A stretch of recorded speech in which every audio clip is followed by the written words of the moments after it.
Ataşehir'de dijital girişimcilik için önemli bir adım atıldı. Ataşehir Belediyesi ve Rime Export işbirliğiyle düzenlenen Easy Dijital Satış Eğitim Programı tamamlandı. Kadın çalışmaları biriminde gerçekleştirilen eğitimlerde 4 hafta boyunca katılımcılarla bir araya gelinerek dijital satışın temel adımları ele alındı.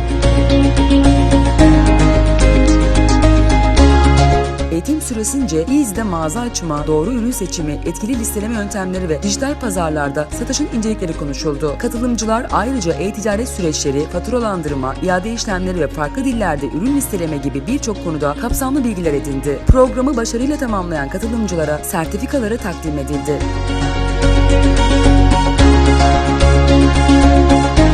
Ataşehir'de üreten, öğrenen ve emeğini dijital dünyaya taşıyan tüm katılımcılar desteklenmeye devam edecek.